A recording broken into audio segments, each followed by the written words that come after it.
Very good evening, all of you. Very warm welcome to our regular Nanavardhani session. And it's my pleasure to introduce Dr. Lalit Gupta, who is today the speaker on behalf of Mitigata. Very quickly, Dr. Lalit Gupta comes with a great experience and nice to have him with us for this evening. He is widely known as the cyber doctor, who is a globally represented cybersecurity and AI governance leader with over 3 decades of experience, spans across India, Middle East, and Africa. Founding contributor to certain and a former CISO in the Middle East. He currently serves as a senior partner and chief delivery officer at Mitigata.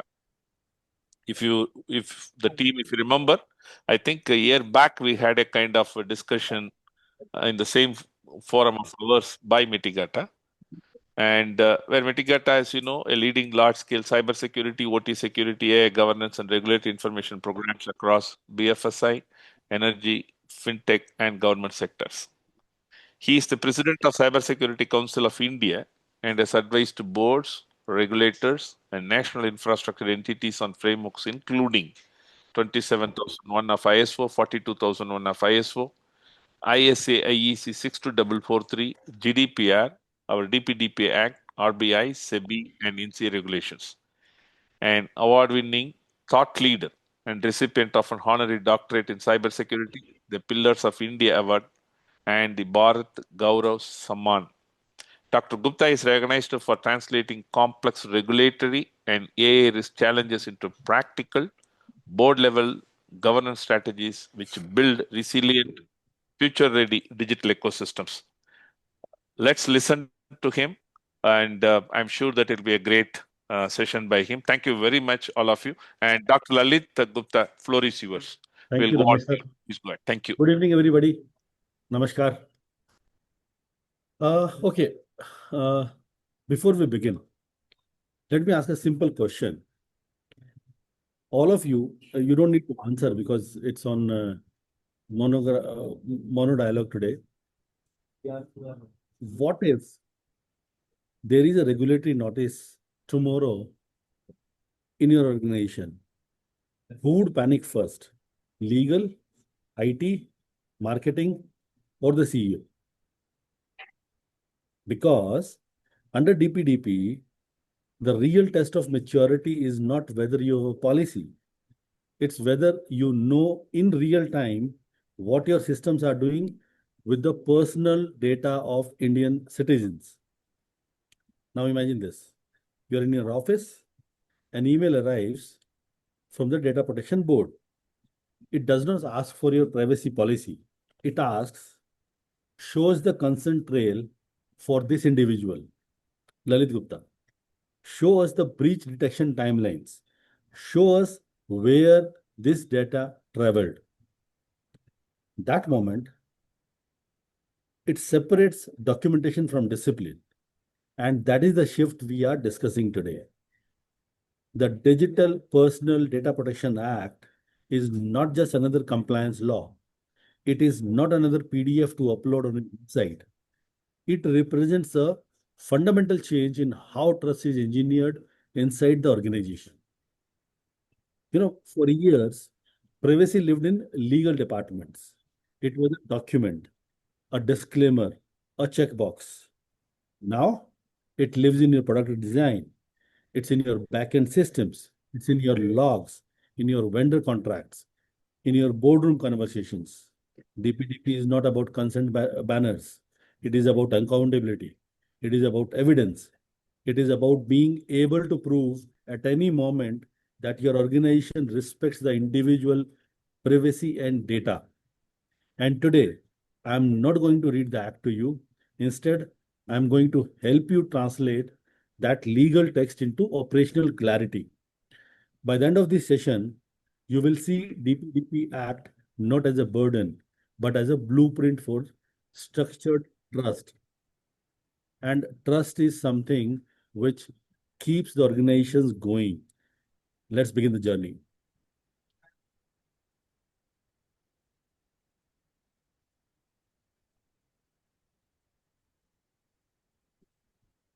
Okay.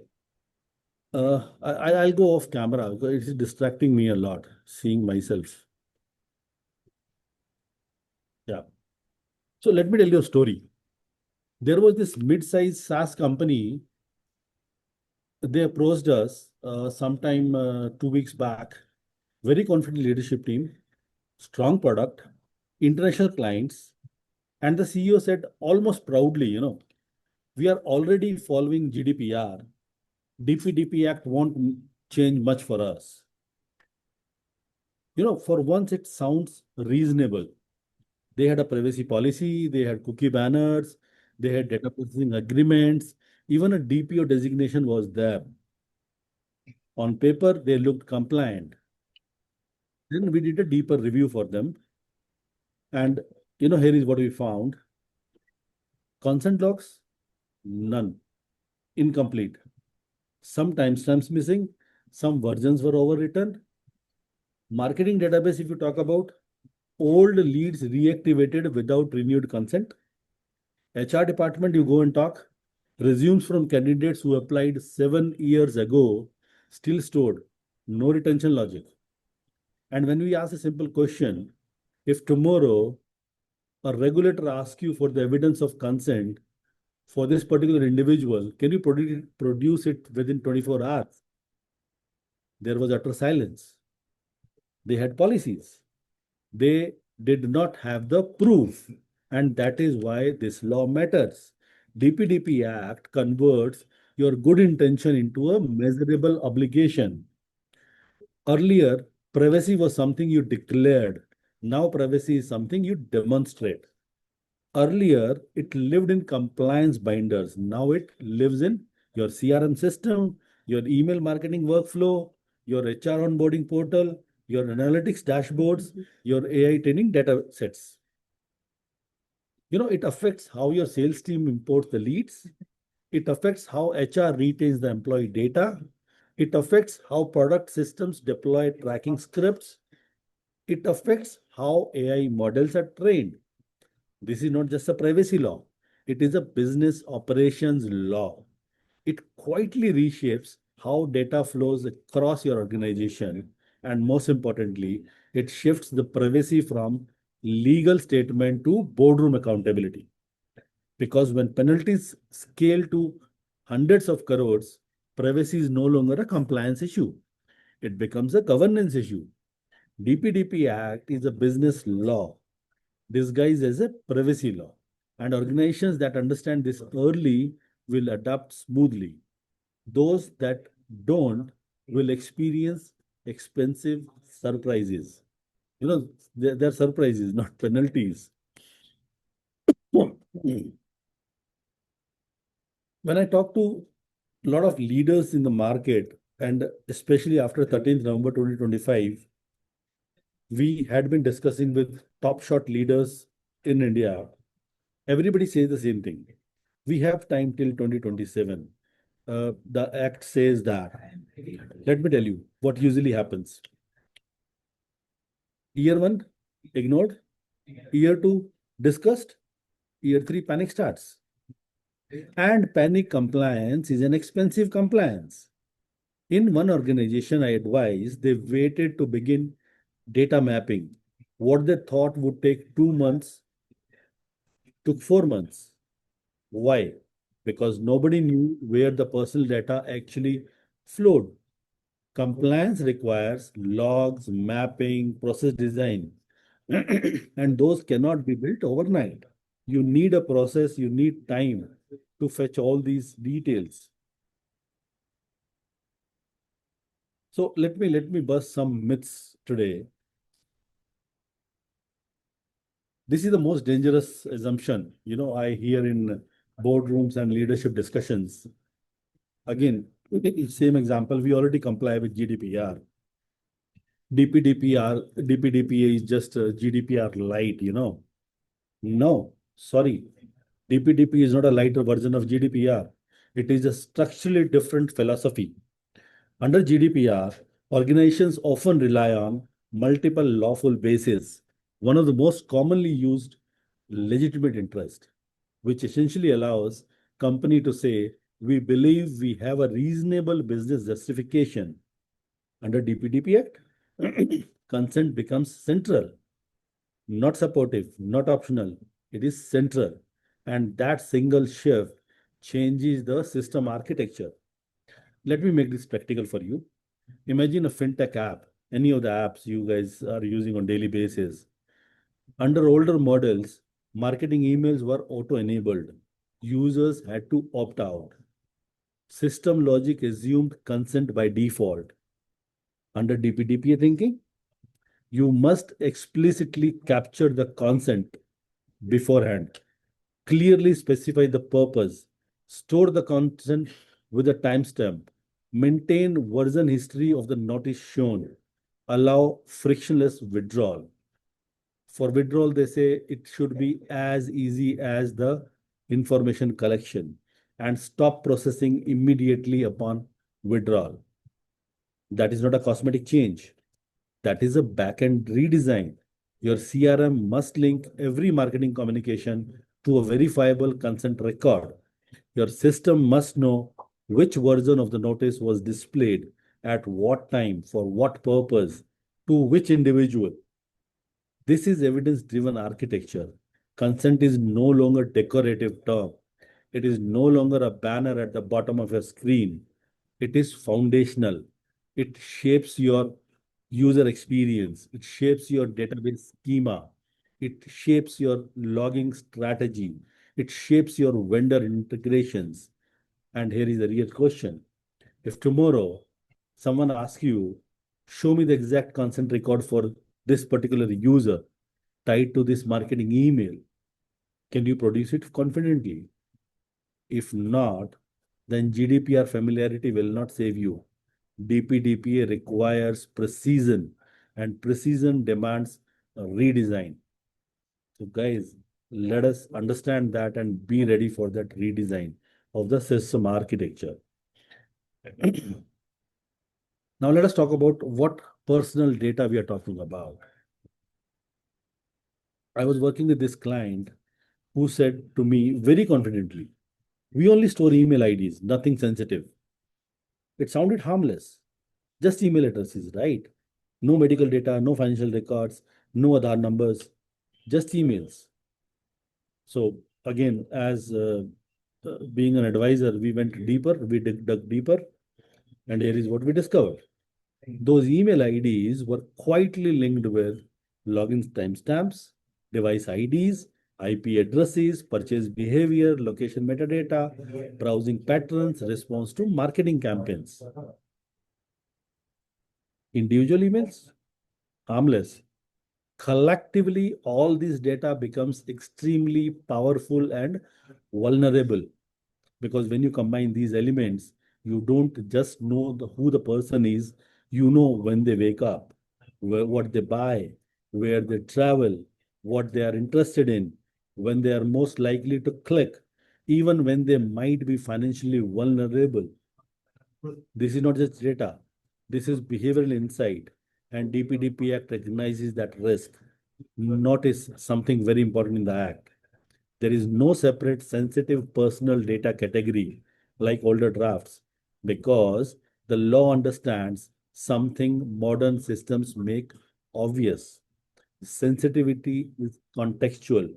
An email ID in isolation may look harmless, but an email ID linked to device fingerprinting, purchase history, and location tracking, that becomes profiling. The danger is not in isolated fields, the danger is in correlation. In today's digital architecture, risk is created by aggregation, and most organizations underestimate that. They classify data, but they don't assess the combinations. And regulators are increasingly looking at what could you infer from this data set, not just what columns do you store. So when someone says we do not collect sensitive data, the real question is what can you infer when your systems connect the dots, right? Another myth, and this I hear a lot. Public data is free to use. Let me ask you something. If information is publicly available or visible, Does that automatically make it free for commercial exploitation? Many people would have assumed yes in their mind, right? Let me give you a real scenario. There was this startup who scrapped LinkedIn profiles at scale, names, job titles, company names, email patterns. They built a marketing database out of it. When we questioned them, their response was simple, but it's publicly visible, available. And this is where the misunderstanding begins. Visibility does not equalize it to permission granted. Public does not mean purpose free. DPDP Act is very clear about one thing: purpose matters. If someone posts their job title on LinkedIn, the purpose is professional networking. It is not to be scrapped, not to be aggregated, not to be enriched with third party data, not to be stored for buying intent and injected into automated marketing funnels. When you start aggregating publicly visible data into profiling engines, risk multiplies because you move from observation to inference now. And inference is very powerful. The law does not look only at was it accessible, it asks why was it used? Was consent taken for this purpose? Did the individual reasonably expect this kind of usage? Intent matters more than the accessibility, and regulators increasingly examine a reasonable expectation of the data principle. If your use surprises the individual, you are already in the dangerous territory. So, next time someone in marketing says it's public data, we are safe, ask a better question: safe for what purpose? Right? So, public data is not free to use. Okay, now let's pause for a moment because law can feel technical. Roles, definitions, obligations, but underneath all of that is something very simple: the data principle, the individual, you and I. I want you to think of the data principle as the center of gravity. Everything revolves around this data principle, the individual. The law is not built around companies, it is not built around regulators, it is built around the individual and individuals' information. And this is where a profound shift happens. In cybersecurity, we protect systems, we protect servers, networks, applications, endpoints. But in privacy, we protect people. That mental shift changes everything. When a breach happens in cybersecurity, we ask which system failed. But when a privacy failure happens, the real question becomes whose life was affected. Was it an employee whose HR file leaked? Or was it a teenager whose profiling data was misused? Or a customer whose behavior was tracked without understanding? Under DPDP Act, organizations are called data fiduciaries. That word is powerful. A fiduciary is not just a processor. A fiduciary is a trustee. A trustee carries responsibility, and trustees act in the best interest of the beneficiary. So when your organization collects personal data, you are not just storing records, you are holding the trust. And trust, once broken, is far more expensive than any penalty. If your teams internalize that, DPDP compliance becomes simpler because you stop asking, what is the minimum we must do? And you start asking, what would be fair to the individual? That shift from system centric to human centric is the foundation of modern privacy. Are you guys with me? Another myth: if we outsource, the risk goes with the vendor. Let me tell you my experience on that. There was this large retail company. They outsourced their entire CRM operations to a third party service provider. Customer data, purchase history, loyalty programs, marketing workflows, everything sat with the vendor. One day, there was a breach. Thousands of customer records were exposed. And the first reaction inside the boardroom was, predictable, as it always happens. It's the vendor's fault. There was almost a sense of relief until the regulator stepped in.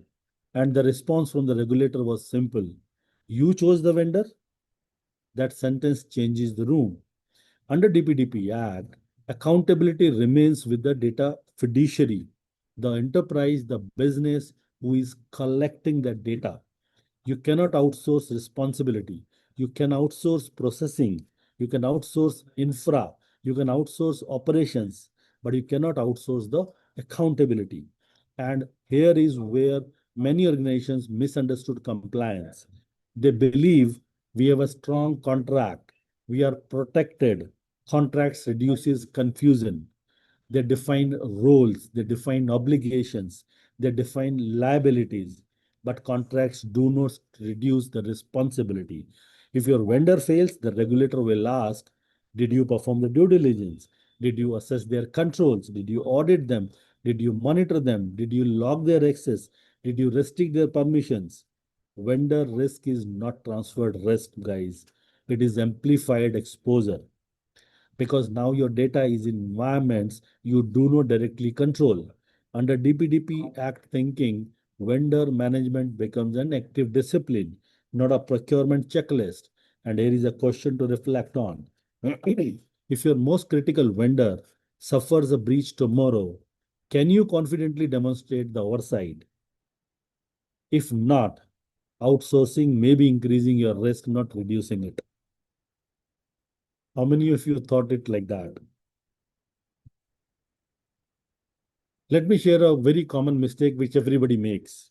A fast growing tech company built an amazing product, beautiful user interface, smooth onboarding, advanced analytics integration, third party tracking tools, marketing automation, behavior scoring. Everything was optimized for growth. Then someone said, we need to comply with DPDP Act. Let's add a consent banner. So they added one, a neat little pop up at the bottom of the screen. Problem solved? Not quite. Because here is what was happening behind the scenes. Data was already flowing to analytics platform, to marketing tools, to A, B, C, D testing engines, to third party scripts. When a user clicked withdraw the consent, the banner disappeared, but the backend did not stop. Tracking scripts continued firing. CRM workflows continued triggering. Backups continued storing historical data. Vendors continued processing feeds. Why? Because consent had been treated as a front end feature, not a system control, and retrofitting consent into back end architecture.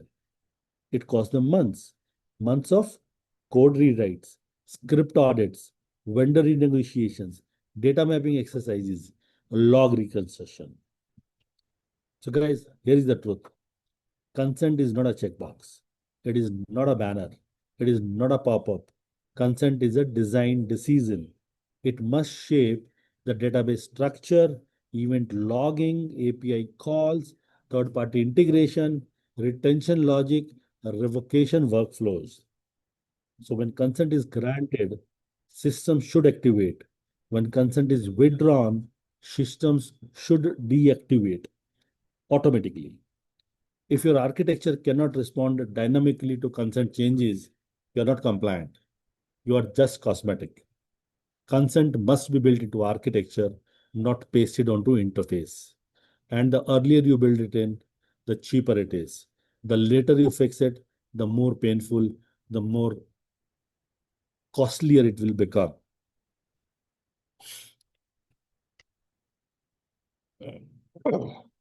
Now, we enter the part nobody likes to talk about. This is where the complexity explodes. Let's walk through a simple scenario. A user clicks withdraw the consent. Simple action, one click.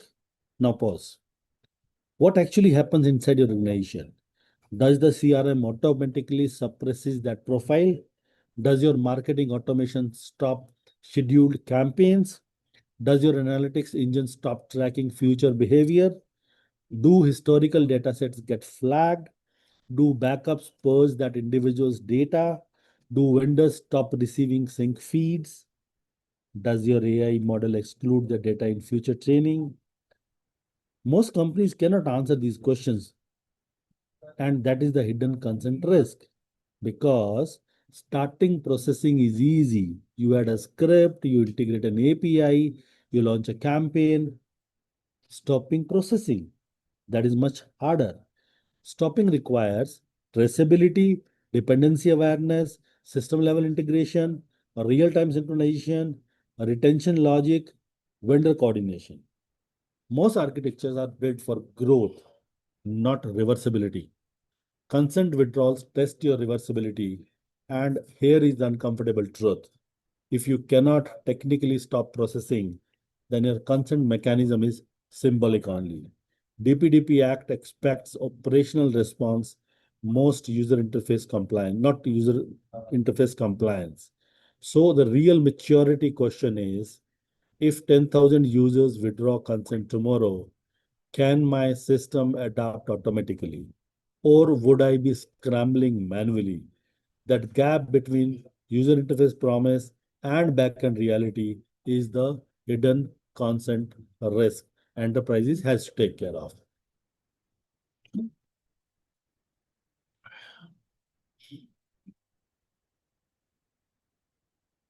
So, okay, uh, let me be blunt. Let me say something very directly to all of you. Privacy without security is an illusion. You can draft the most beautiful privacy policy. You can design the cleanest consent flow. But if your systems are weak, none of it matters. I once handled a breach investigation where the organization proudly told us we encrypt all data at rest. It sounded very impressive. Encryption was implemented, compliance boxes were ticked. But when we investigated deeper, we found access controls were poorly segmented, too many internal users had elevated privileges, third party access was not properly restricted, and most critically, logs were incomplete. So, when suspicious activity occurred, there was no reliable audit trail. They had encryption, but they did not have monitoring. And here is the uncomfortable truth for all of you. Encryption protects the stored data. It does not protect against misuse. It does not protect against internal overreach. It does not protect against privilege abuse. Security must follow a disciplined logic. Prevent, detect, and recover. What is prevent? Strong access controls, role based permissions, encryption, vendor restrictions. What is detect? Logging, real time monitoring, anomaly detection, alerting mechanisms. What is recover? Backup integrity, incident response, business continuity, disaster recovery. DPDP Act Rule 6 is not asking you to install antivirus. It expects security safeguards that are proportional, documented, and demonstrable. And here is the operational reality. If you cannot detect a breach quickly, you cannot notify without delay. And under DPDP Act, without delay is not flexible language. It means your detection capability defines your compliance capability. Security maturity is not just about protection, it's about visibility because you cannot protect what you cannot see and you cannot report what you cannot detect. So, when we talk about privacy compliance, we are also talking about cybersecurity discipline. And that is where many organizations underestimate the depth of this law. Are you guys with me? Breach reporting reality, very important aspect. There was this CEO who looked at me very calmly and said, "We will investigate fully and then notify." It sounded reasonable, right? Even responsible. But it was dangerous thinking because under DPDP Act and globally under modern privacy regimes, 72 hours is not your investigation window. It is your notification window. You are not given 3 days to achieve certainty. You are given 3 days to demonstrate the responsibility. There is a difference.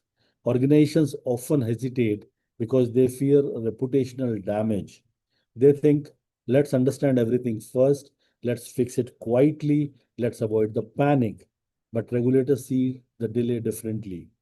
They ask, when did you detect? When did you escalate? When did leadership become aware? When did they notify? Timestamp matters more than explanations. I have seen cases where organizations gave long technical justifications but failed to document the detection time. That gap alone increased the scrutiny. Here is something important. Regulators respect honesty. They penalize concealment. If you notify quickly, explain what you know, and demonstrate the active containment, you are seen as accountable. If you delay, minimize, or conceal, you are seen as negligent. And under DPDP Act, documentation decides penalty severity and not just the breach itself. Your incident response maturity becomes your legal defense, which means breach readiness is not just an IT exercise, it is a governance discipline. So the real question is, if a breach is detected tonight, do you exactly know who decides, who escalates, who documents, and who communicates? Because in breach scenarios, clarity determines the consequences. Here is another dangerous belief I keep hearing every time. We are too small to be noticed. Today only, one of my client for whom we are doing some other compliance work, she said to me, sir, but we are too small to be noticed. We're just a startup. We started 6 months back. Who would want to hack us or breach into our systems? Small firms assume regulators focus only on large enterprise, big brands, big headlines, big penalties. No, let me give you a different perspective. From an enforcement standpoint, smaller firms are often easier to audit. Why?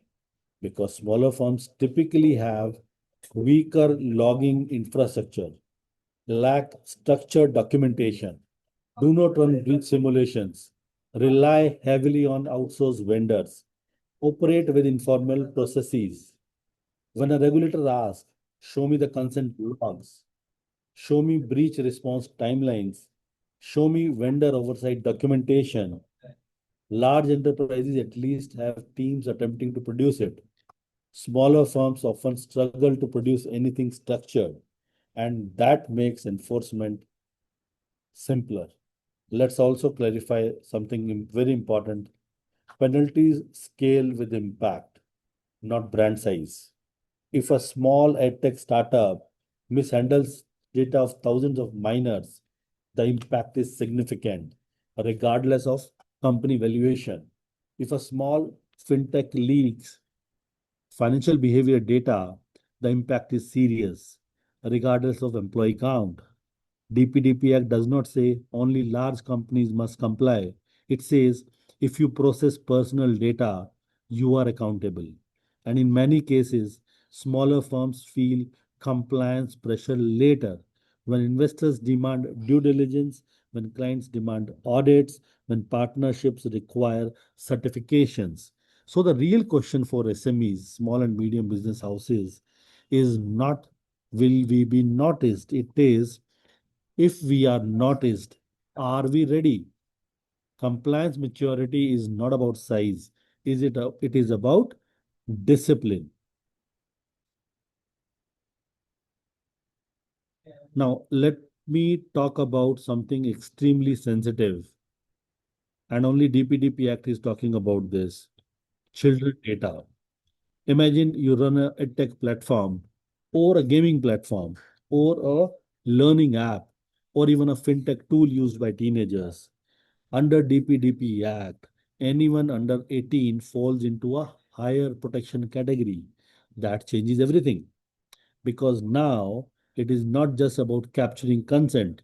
You must implement age verification mechanisms, verifiable guardian consent, restrictions on tracking and profiling, Let's pause on that. Verifiable guardian content does not mean click here if you are above 18. It does not mean enter your date of birth and move on. The law expects reasonable effort to ensure consent is truly from a guardian of a minor. Now think operationally. How will you verify the age? How will you validate the guardian? How will you prevent the profiling? How will you disable the behavioral advertisement? How will you manage the withdrawal? So this is not a user interface issue. This is a system design. Many platforms today rely on self-declaration, a checkbox, a birth date field, no validation. Under scrutiny, that may not be sufficient. And here is why regulators take this seriously. Children are more vulnerable to manipulative design, behavioral profiling, targeted advertisement, data exploitation. If your platform profiles adults and minors using the same engine, you may already be in risky territory. So the maturity question becomes, do your systems distinguish between adult and minor data, or do they treat all users equal? Because under DPDP Act, children are not just smaller adults, they are a protected class, and protection requires deliberate architecture.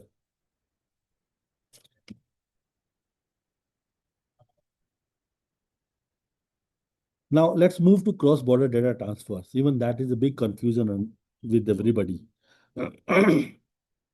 Under DPDP Act, the current approach is relatively flexible. Transfers are allowed unless specifically restricted by government notification, which sounds reassuring. But here is where the strategic thinking comes in. Geopolitical conditions change, data diplomacy evolves, trade relationships shift, national security concerns emerge, sanctions appear, data localization rules tighten. What is permitted today may not be permitted tomorrow. So the real compliance question is not are transferred allowed right now. The better question is if tomorrow a country is restricted, can we respond to that immediately? Let's imagine a scenario. Your customer data is stored in a cloud region outside India. Outside India, your analytics processing happens in another country. Your support tickets are handled from a third geography. If a notification restricts transfers to one of these jurisdictions, can you localize instantly? Or would you need contract renegotiations, infra migration, data re architecture, vendor transition, emergency engineering sprints? Designing for reversibility is a strategic compliance. It means knowing where your data resides, knowing which vendor process it, knowing which flows are cross border, having contingency plans. Never design compliance that depends on political stability because political stability is not an engineering control. Smart organizations build modular architecture. They ensure data residency can shift, processing can be localized, dependencies can be reconfigured. Cross border flexibility is not about permission, it is about preparedness, and preparedness reduces panic. Now, let's talk about the Data Protection Board. I have been getting a lot of questions about DPB because this is where the theory meets the consequence. Many organizations think regulators behave like consultants. They don't. The board is not advisory. The Data Protection Board is not advisory. It is an enforcement authority. And when enforcement begins, the questions are very different from what you expect. The board will not ask, do you have a privacy policy? It will ask, show me logs from March 12th till date. Show me the exact consent records tied to the particular individual. Show me breach escalation communication. Show me the version of consent notice displayed at that time. Show me your vendor audit trails. Did you notice something important? These are not abstract questions. These are evidence questions. DPDP Act enforcement will revolve around documentation, traceability, and timelines. If you can produce clear logs, clear escalation paths, clear version histories, clear audit trails, your defense becomes strong. And if you hesitate, if documentation is scattered, if logs are incomplete, silence becomes liability. Documentation is not bureaucracy, it is defense. In cybersecurity investigations, we often say, if it is not logged, it did not happen. In privacy enforcement, that principle becomes even sharper. If you cannot demonstrate compliance, you cannot claim the compliance. And this is why operational maturity matters more than the policy language. Because when the board asks, they won't debate philosophy, they will examine the evidence. Board, I mean data protection board, right? Not your board.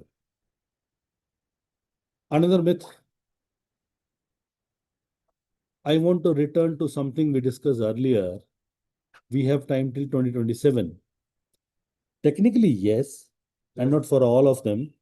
Practically, that mindset is risky because compliance maturity does not grow in quarters, it grows in cycles. Evidence trails grow slowly. You cannot suddenly produce 3 years of clean logs. You cannot recreate historic consent flows. You cannot stimulate the culture overnight. Culture shifts slowly. People must understand why consent matters, why documentation matters, why escalation speed matters, why vendor oversight matters. That awareness takes training, reinforcement, leadership alignment. Delay always increases the cost. When organizations wait, you know what happens? Sudden board pressure, sudden client audits, sudden investor questions, sudden regulatory clarity, and then emergency budget approvals, rapid vendor onboarding, rushed policy drafting, last minute integrations. And rushed compliance is a fragile compliance. Organizations that start early spread costs over time, improve gradually, test systems, fix gaps calmly, build internal capability. And organizations that delay overspend under pressure, overreact, overcorrect, and often miss foundational issues. So, compliance is not an event in 2027, it is a maturity journey starting now. The earlier you treat DPDP Act as a design framework, the smoother your path becomes.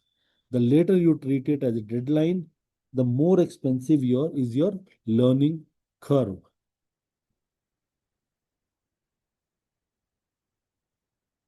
After all of this, what you have discussed, breaches, consent complexity, vendor risk, documentation, all of this we discussed, right? Let's talk about what good compliance actually looks like. Because good compliance is not dramatic, it is not visible, it does not disrupt the users. In fact, good compliance is invisible to customers. Your app still feels smooth, your onboarding still feels seamless, your marketing still works, your operations still scale. But behind the scenes, there is a discipline, clear ownership. Not everyone is responsible, but specific roles. Who owns the vendor oversight? Who owns the breach response? Who owns the data retention logic? All of these questions are very important. One clear purpose alignment.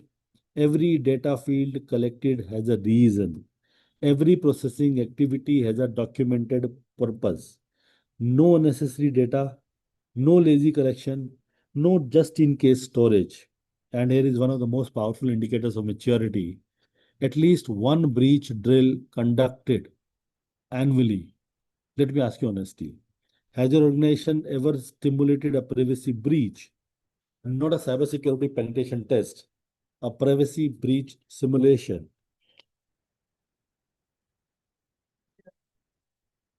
where you test detection, escalation, notification timelines, role clarity, documentation quality, Communication readiness. Most organizations haven't done that. And here is what is happening during the first drill: operational chaos, confusion about who decides, debate about who informs the legal, delay in gathering logs, uncertainty about vendor responsibilities, inconsistent documentation, and that chaos is not failure. It is visibility, which is the failure, because you only discover operational weakness when you test it. Good compliance is not about avoiding incidents. It is about being prepared when they occur. Maturity is not perfection, it is preparedness. And organizations that rehearse response reduce the worldly damage. Let me talk to you about the five hard truths. This is something very personal. These are not textbook insights. These are the lessons from over 31 years in cybersecurity and governance. Truth number one: operational mistakes cause privacy breaches. Yes, most breaches are not Hollywood hacks. They are misconfigured permissions, unrestricted access, improper vendor onboarding, unmonitored API integrations, unreviewed database exposures. Small operation gaps, large consequences. Truth number two: HR data is often more sensitive than customer data. We obsess over customer databases. But think about HR systems: salary details, medical information, family information, background verification records, performance reviews. One's HR breach can cause deeper human damage than a marketing data leak. Truth number three: AI amplifies error at scale. Yes.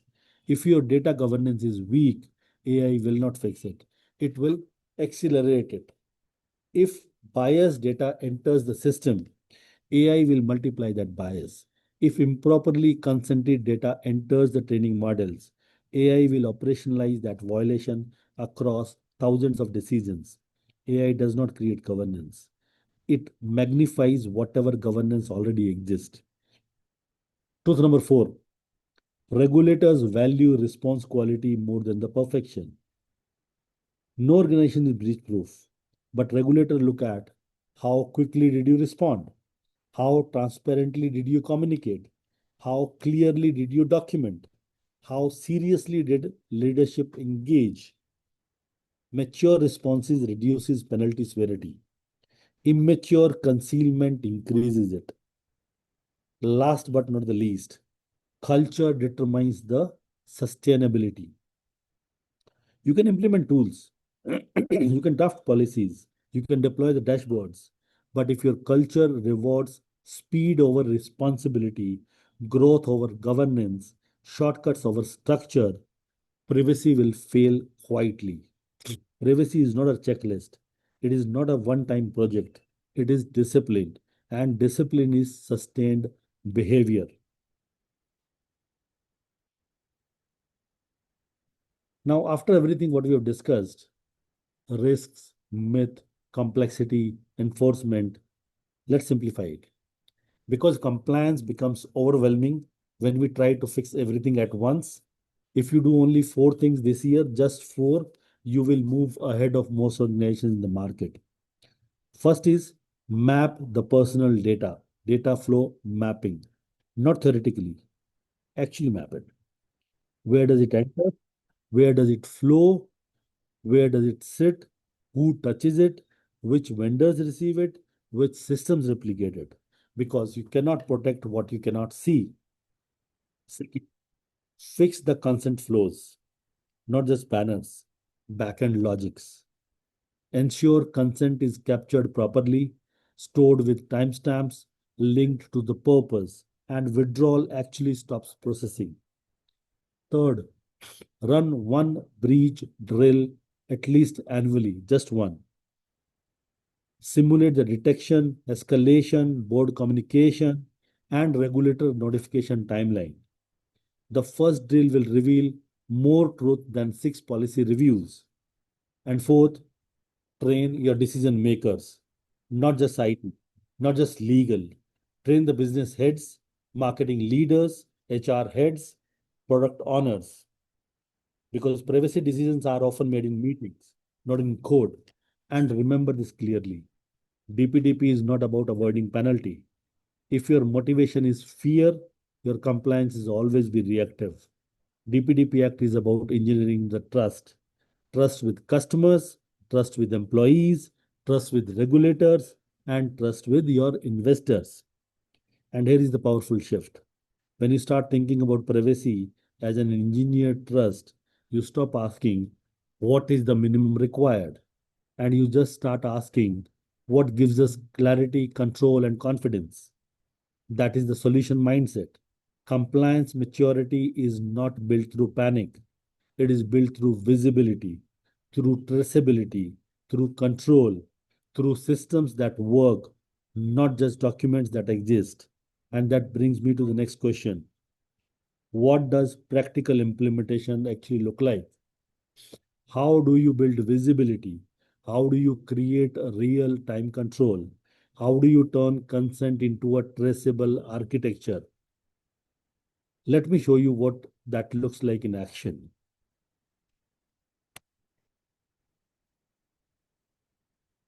Let me introduce you to Dranta, which is the tool we have built for DPDP Act compliance in mitigata. I will not take much time, maybe 5 minutes on this.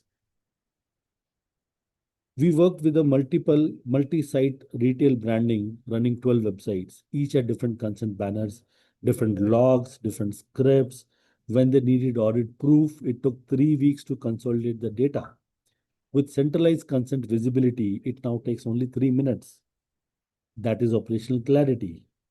Granta provides real-time dashboards, audit-ready logs, multi-site control, 22 language support as per the Constitution of India, 15 plus integrations, behavioral analytics. It aligns consent with backend logic, not just banners. Compliance should feel controlled, not chaotic, right? Let me conclude with this. So I will not take much time on the tool itself. And which slide I'm on? Okay, yeah. Let me, uh, okay, yeah. Let me conclude with this. DPDP is not about fear. It is about maturity. Organizations that design privacy into operations will build competitive trust, right? And that is all from my side today to all of you. Now the floor is open. Ramesh sir, Navi sir, how do you want to take the questions? Please guide. Yeah, yeah. Our team will post the question directly, sir. Okay. Great. Team, please go ahead.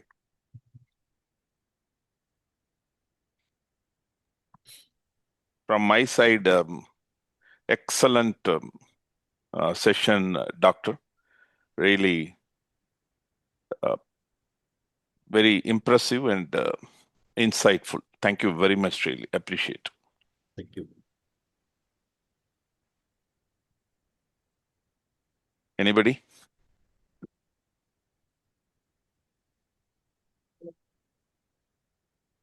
Adepo has got anything?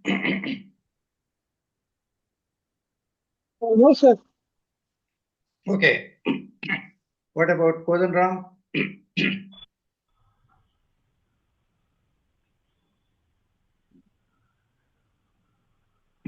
Sir, you are on mute. I enjoyed most of the things which were looking into a theoretical approach has been brought. Especially we have to demonstrate.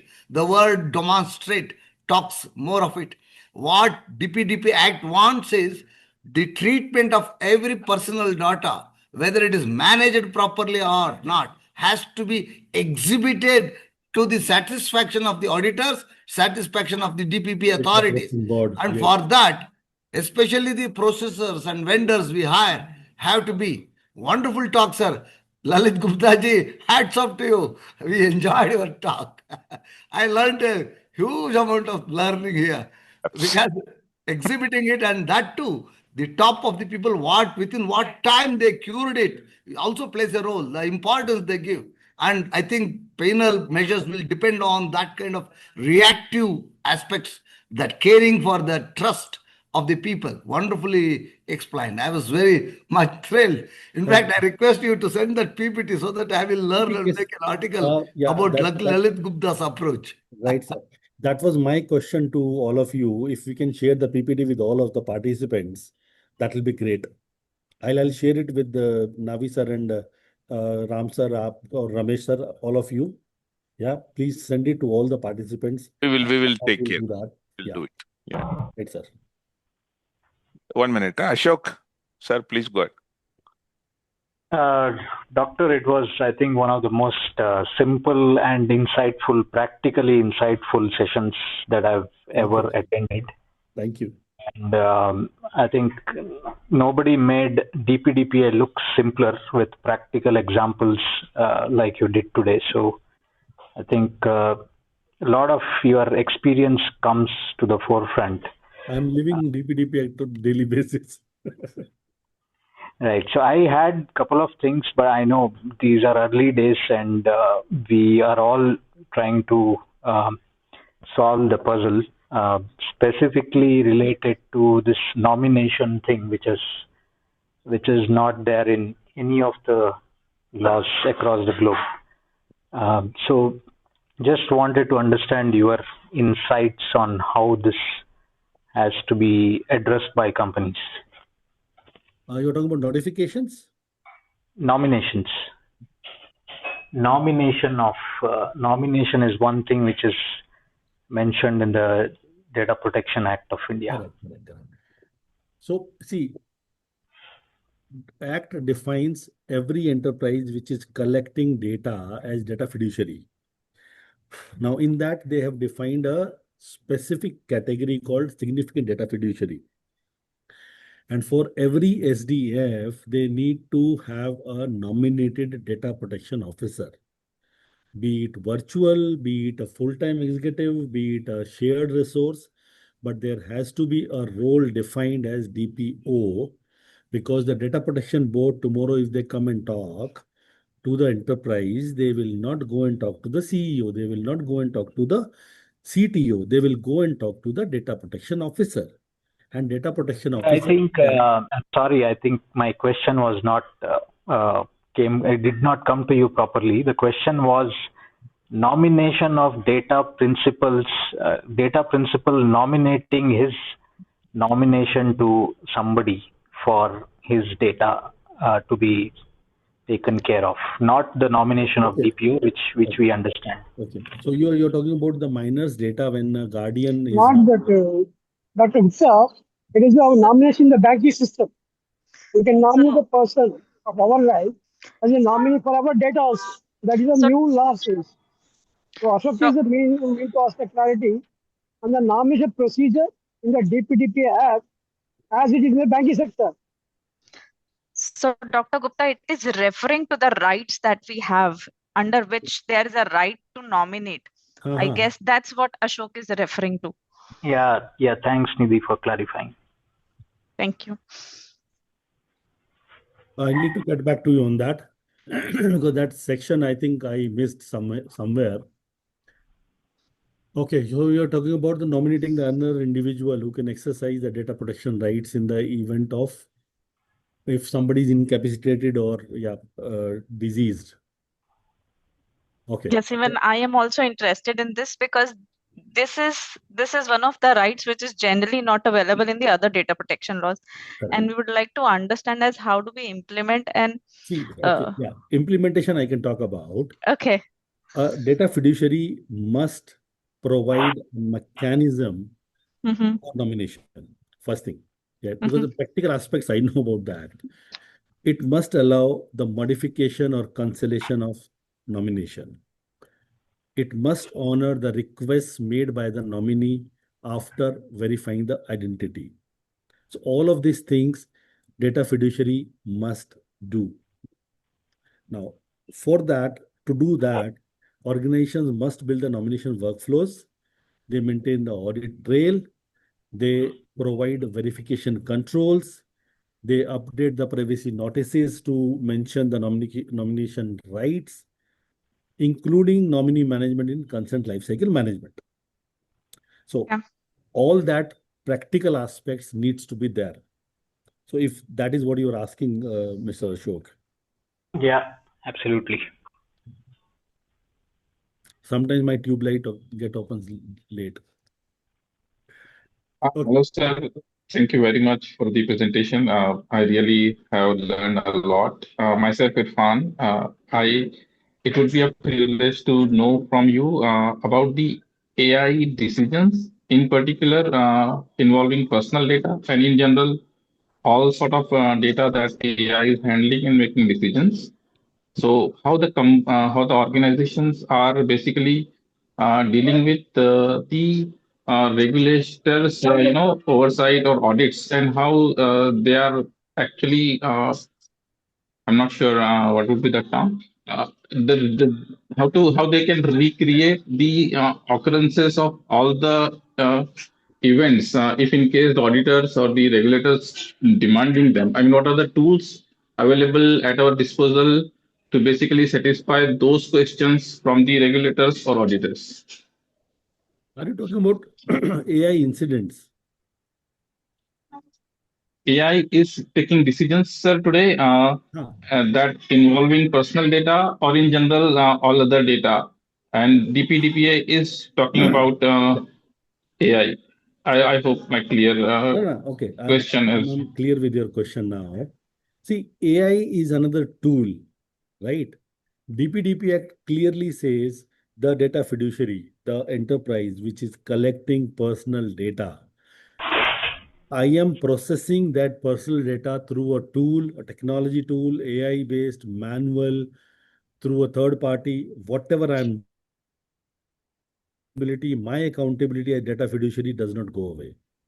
So I need to make sure that that AI engine or a model I'm using to process, secure, store, access this data is as per the DPDP Act requirement. As simple as that. It's a tool which I'm using, right? So a tool could be my HRMS database, a tool could be my other databases, a tool could be a file server, a tool could be an AI engine also. Are you with me? Yes, sir. Okay. Thank you. Thank you, Irfan. Hi, sir. Good evening. Good evening, Nandini. The session was really, uh, really very insightful, because with the aim of, getting into data privacy, this was actually a very good start for me. And a couple of SDPPI things, has a certification for you for that CDPA. yeah, I was actually asking you about that. I'll And I share the got your information. session. I'll share the And information.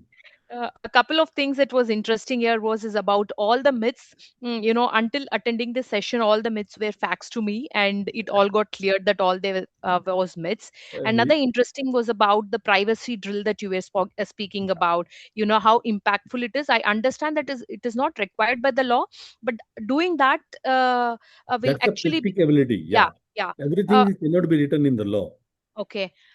So for me, the basic clarity that I require is, considering this law, the scope, any company or any organization in India by default comply to this, or how this is like the data subject location matters more than the company location, something like No, that. no, I no. just need the No, no. clarity on that, sir. Nandini, it's the law of the land, Okay, right? It's the law of India.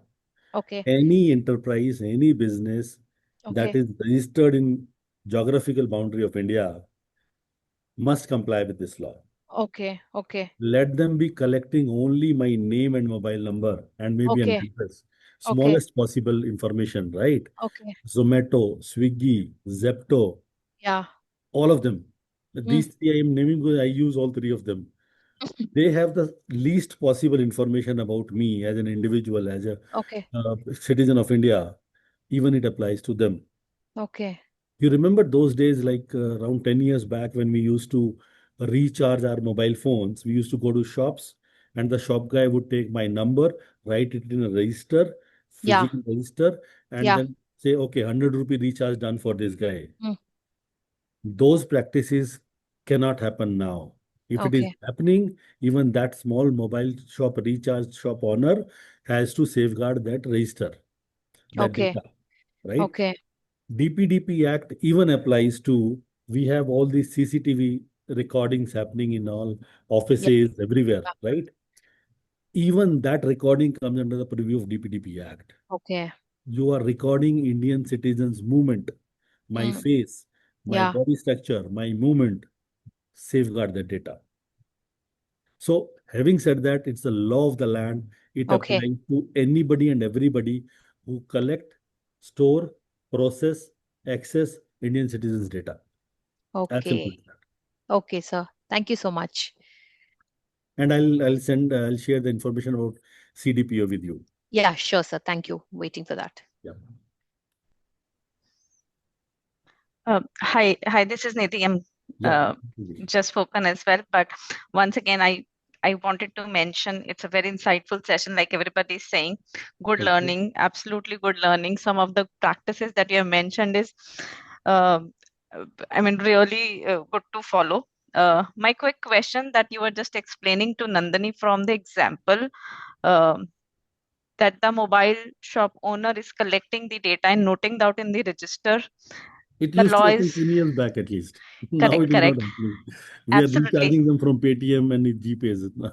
correct. So anything, if the data is being collected on paper and just being on like on just on papers and not being digitized, I guess the law is not applicable to that, or my understanding is wrong. No. The law says if Mm-hmm. the data is about personal details of an Indian citizen, Mm-hmm. protect it. Yeah, Now, right. Mm-hmm. those days are gone when the data used to reside only in those registers. Mm-hmm. Today, let us talk about, okay, let's take an example. Mm-hmm. ABC, NBFC, the sales guy approaches you or me for a car loan, right? When they come to me, they have a diary, small diary in their hand. They note down my information as a interested customer, my name, mobile number. They would note down in their diary. What they will do with that information? They will go back. They will put that information in one of their systems, CRM systems, for my loan application to be processed. Correct. Now, maybe that diary does not come under the preview of DPDP Act, but the diary was an instrument to record my personal data into the CRM systems of that NBFC. Mm-hmm. So my personal data needs to be safeguarded. Okay. As Okay. simple as that. Yeah. All right. Thank you so much for clarifying. Thanks.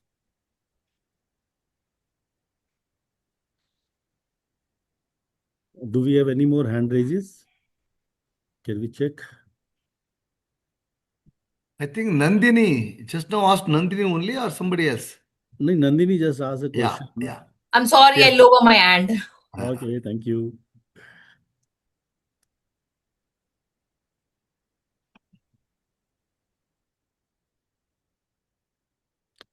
So, if we don't have anybody else, shall we close the session, sir? On your command. Ramesh? Arvind, I see hand range.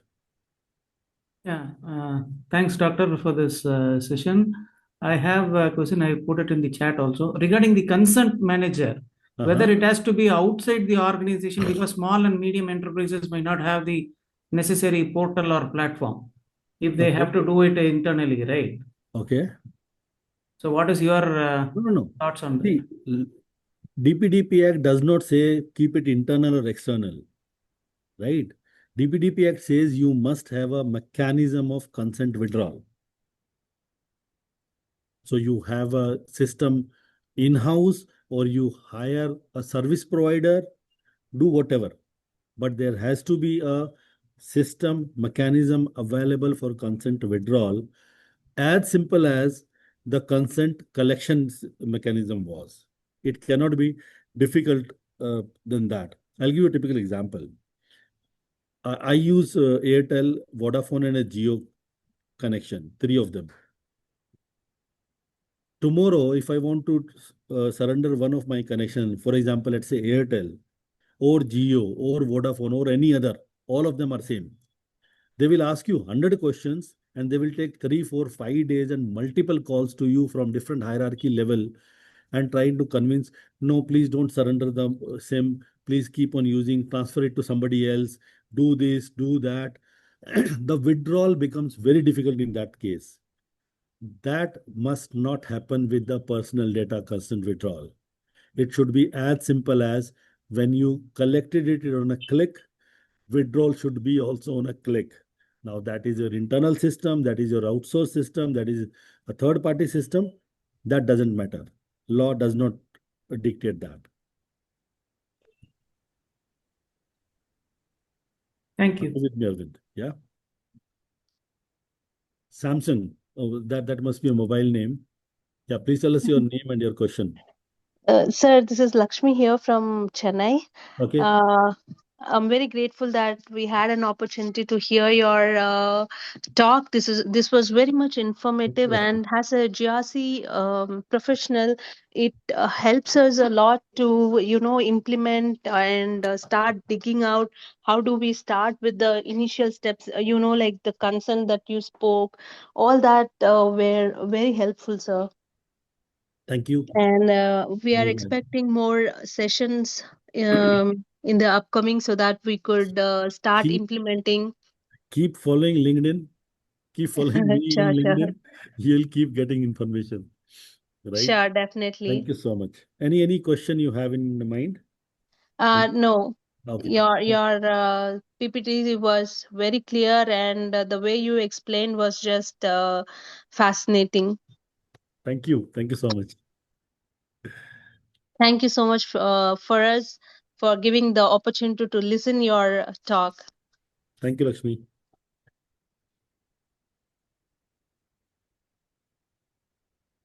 Do we have anybody else who want to ask any questions? Anything? So who is casting vote of thanks? I can't do, sir. No, you can't do. That's why I'm asking my leader. Now, if there is a designated member.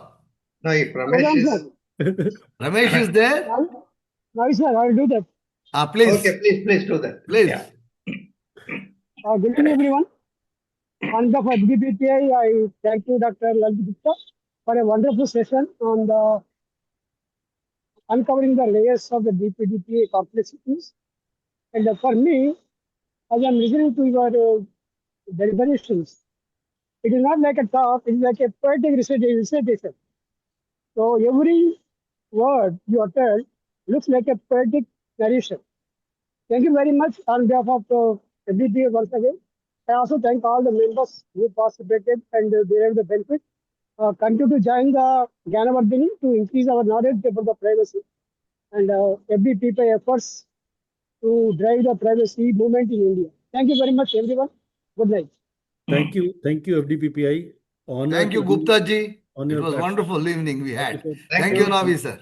Thank you, Dr. Lalit Gupta. It was a nice evening and a good explanation of various things, as somebody put it. Your way of delivery was very, simple, and at the same time, it was very convincing. So I think the people must have enjoyed the session. Thank you. Yeah. Thank you, sir. Thank you. And I'll share the presentation with Ramesh. Now, if anybody wants copies of the presentation, they will have to actually send a request to the FDPPI, because we have not taken consent for sharing the PPT. We, of course, normally put the video available. So I will put the video available. As far as PPT is concerned, of course, Lalit Gupta has permitted the sharing of the PPT. Now I need the people who require this thing to put in the chat box itself that if you want the copy of the PPT, you just say a copy of PPT or something like that. We will take note of it, and your email address has to be there. Otherwise, the email address I may be able to get if you have logged through the Zoom. I don't know. Otherwise, you better give your email ID and say you need a PPT. I will take care of that. Okay, so those of you, the people who have come attended, please in the chat box put your email ID. I will take it as a request for PPT. Sir, is Okay. it possible to? Okay, I'll send it to Ramesh, sir. The PPT. You send it to Ramesh or to me. I think you must be having my email address. I have, sir. My email address also I will type here. Okay, sir. I'll send it right away. Okay. Ramesh, sir, if you can also type your email ID here. No, Ramesh may not be there, I suppose. Otherwise, he would have given a vote of thanks. So I hope he's not there. But you please send it to me, navi9@gmail.com. Okay. And others who require also, please, you can send a mail to me also, or you can put it in the chat box. I will send you right away, sir. Right away. Yeah. Thank you so much, sir, to give me the opportunity. Thank you. Okay, friends. Okay. Thank you. Thank you, sir. Yeah. Thank you. Yeah.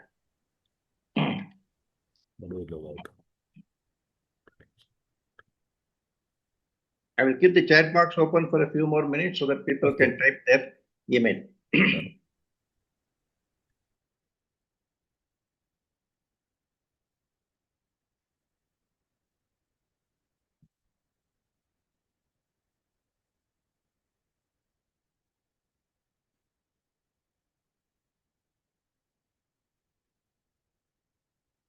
Those of you who are interested in knowing a little bit more on nomination, please visit FDPPA website. There may be a link for the nomination as far as the FDPPA is concerned. Of course, FDPPA does not collect personal information except from members.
Sir, I'll log off. Thank you so much.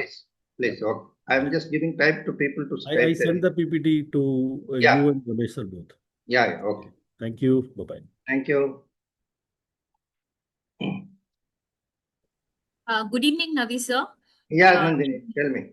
So just utilizing the time that you're waiting for the responses. Yeah. I'm interested in the CDPO DA course. So I just What do you do? What do you do, Nandini? I'm into regulatory and compliance. Earlier, I was looking into audit and assurance. So okay, ISMS, BCMS, QMS, and environmental and occupational management. I'm actually interested in growing a lot into this data privacy. I've attended a session through FDPPI, initially when this law was coming into force. So we are having one upcoming certification program, Nandini, starting on Friday. In fact, we have already started working on that. Friday and Saturday as a virtual program from 9:30 to 5 o'clock. We have a program. It leads to c.dpo.da. Okay, you know that we have an online examination also. So we give participation certificates to all the people who attend, but final certification is given to people who pass the examination.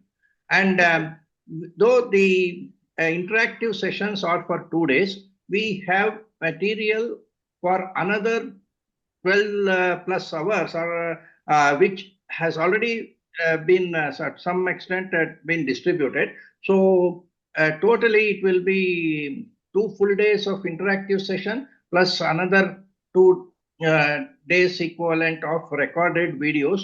That is the total content.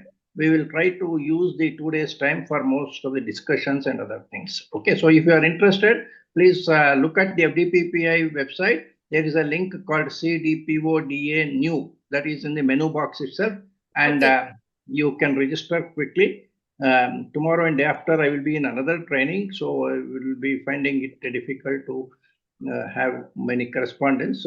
And Saturday and Sunday, we will be having this program. Okay, sir. I'll do that. Thank you. Yeah, you are in Chennai, I understand. Yes, sir. I'm in Chennai.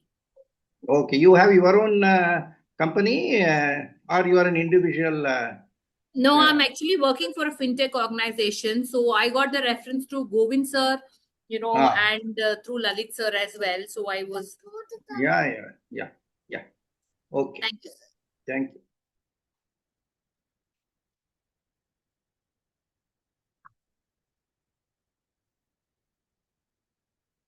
Okay, I think most of you have already given your request.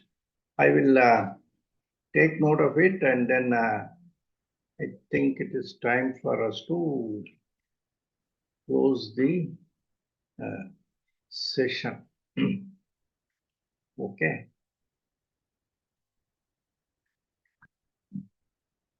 Thanks, all of you, for having participated in today's session.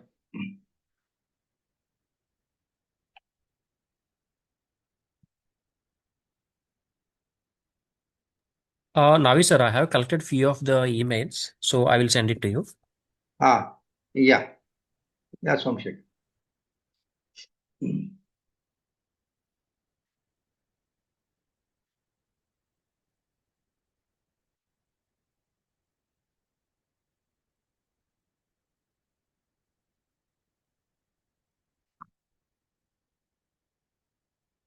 Thank you. I will close this session. Harish, Kabir, anything else? Nikita, Jain. Okay. Bye and good night.